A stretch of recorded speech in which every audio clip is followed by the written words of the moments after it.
Hi friends, welcome to ઇંગ્વિંગ્સ. હું ગીતા ગોસ્વામી આપનું સ્વાગત કરું છું આપની પોતાની ચેનલ ઇંગ્વિંગ્સ ગુજરાતીમાં. તો આજનો આપણો ટોપિક છે કન્ફ્યુઝિંગ વર્ડ્સ. કન્ફ્યુઝિંગ વર્ડ્સ એટલે કે મૂંઝવણભર્યા શબ્દો. તેને ઇંગ્લિશ ગ્રામરની લેંગ્વેજમાં હોમોનિમ્સ કહેવામાં આવે છે. હોમોનિમ્સ બે ટાઈપના હોય છે.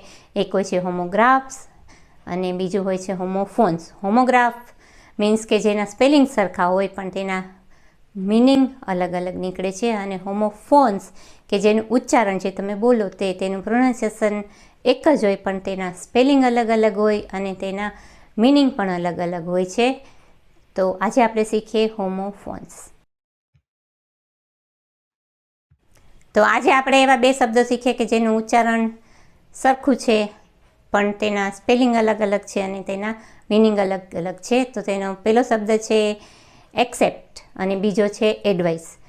એક્સેપ્ટ પહેલો છે ACCEPT. એક્સેપ્ટ એટલે એનો મતલબ થાય છે સ્વીકારવું અને બીજો એક્સેપ્ટ છે EXCEPT. એનો મતલબ થાય છે સિવાય અને તેને ઇંગ્લિશમાં કહેવાય છે નોટ ઇન્ક્લુડેડ એટલે કે તેમાં સામેલ નથી. અને બીજો આપણે લઈએ વર્ડ એડવાઇસ તો એમાં છે ADVICE. એડવાઇસ છે તો એનો મતલબ થાય છે સલાહ અને બીજો એડવાઇસ છે ADVISE. એડવાઇસ તો એનો મતલબ થાય છે કે સલાહ આપવી. જે સી વાળો સ્પેલિંગ છે એડવાઇસ તેનો પ્રોનાઉન્સિએશન થાય છે એડવાઇસ. એનો પ્રોનાઉન્સિએશન થાય છે એસ. અને જે બીજો છે એડવાઇસ એસ વાળો સ્પેલિંગ છે ADVISE તેનું પ્રોનાઉન્સિએશન ઝેડમાં થાય છે એટલે કે એડવાઇઝ. તો આ રીતે બેનું પ્રોનાઉન્સિએશન સેમ છે, ખાલી એક જ અક્ષરનો ફેર છે કે એડવાઇસ અને એડવાઇઝ. એડવાઇસ CE આવે છે એનો મતલબ થાય છે સલાહ, જે નાઉન છે. નાઉન એટલે કે સંજ્ઞા તરીકે વાપરવામાં આવે છે. અને બીજો જે એડવાઇસ છે ADVISE તે છે વર્બ એટલે કે ક્રિયાપદ તરીકે વાપરવામાં આવે છે. આ બધા શબ્દોને આપણે વાક્યમાં ઉપયોગ કરીને શીખીએ. અહીંયા આપણે પહેલું વાક્ય લીધું છે he has accepted my challenge to complete the puzzle in 5 minutes. એટલે કે 5 મિનિટમાં પઝલ કમ્પ્લીટ કરવાની મારી ચેલેન્જ તેને સ્વીકારી લીધી. અહીંયા સ્વીકારવું ACCEPT એટલે કે સ્વીકારવું એ શબ્દ વાપરવામાં આવ્યો છે અને તેની પાછળ ઈડી લગાડીને ભૂતકૃતનું રૂપ વાપરવામાં આવ્યું છે. અને આપણું બીજું વાક્ય છે કે all the students are going on a picnic except Vihana. અહીંયા EXCEPT એક્સેપ્ટ એટલે કે સિવાય એટલે કે નોટ ઇન્ક્લુડેડ તેમાં સામેલ નથી એ મતલબનો એક્સેપ્ટ આપણે લીધો છે.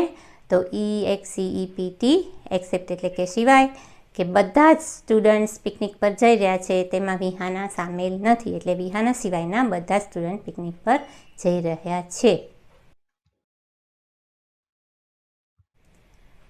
તો આગળનું આપણું વાક્ય છે કે take your doctors advice seriously. તો અહીંયા આપણે ADVICE એડવાઇસ નાઉન તરીકે વાપર્યું છે કે તમારા ડૉક્ટરની સલાહને તમે સિરિયસલી લો. તો સલાહ નાઉન તરીકે ADVICE એડવાઇસ નાઉન તરીકે વાપર્યું છે અને એની આગળ પોઝેસિવ ફોર્મ છે.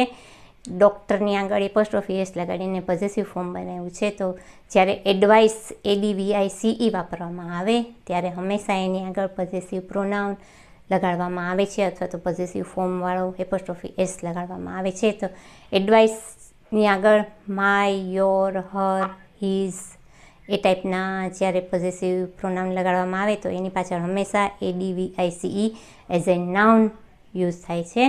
અને આવા જ પ્રશ્નો બધા ખાલી જગ્યામાં પૂછવામાં આવે છે. તો ખાસ ધ્યાન રાખજો, આગળ પોઝેસિવ પ્રોનાઉન હોય તો એની પાછળ સી વાળો સ્પેલિંગ જ આવશે. અને આગળનું વાક્ય છે કે I advise you to work hard for good results. એટલે કે મારી સલાહ નહીં, હું તમને સલાહ આપું છું કે તમે હાર્ડવર્ક કરો, તમારે સારું રિઝલ્ટ જોતું હોય તો. અહીંયા મારી સલાહ એવું નથી આવતું, હું સલાહ આપું છું એટલે કે આપવાની ક્રિયા થાય છે એઝ એ વર્બ યુઝ થાય છે. તો અહીંયા ADVISE એટલે કે સલાહ આપવી તેવો તેનો મિનિંગ નીકળે છે. તો આવા પણ ખાલી જગ્યામાં પૂછવામાં આવે એની આગળ હંમેશા personal pronoun I, we, you એ ટાઈપના પર્સનલ પ્રોનાઉન લાગશે. તો અહીંયા તેનું ખાસ ધ્યાન રાખવાનું કે ખાલી જગ્યામાં જ્યાં આગળ પર્સનલ પ્રોનાઉન હોય ત્યાં આવશે ADVISE એનું વર્બ ફોર્મ, અને જ્યાં આગળ પોઝેસિવ પ્રોનાઉન માય, યોર એ ટાઈપનું હોય તો તેની પાછળની ખાલી જગ્યામાં ADVICE લાગશે કે તે નાઉન ફોર્મ છે. તો આ હતું આજનું આપણું લેસન. તમને કેવું લાગ્યું તે મને કોમેન્ટમાં જણાવજો. જો તમને ગમ્યું હોય તો વિડીયોને લાઇક કરજો, શેર કરજો, મારી ચેનલને સબસ્ક્રાઈબ કરજો. અને જો તમારે ઇંગ્લિશ ગ્રામરના કોઈ બીજા ટોપિક શીખવા હોય તો મને કોમેન્ટ કરીને જણાવજો. હું તેનો વિડીયો બનાવીને તમને શીખવાડવાની કોશિશ કરીશ. મળીએ નેક્સ્ટ વિડીયોમાં. Till then, bye bye.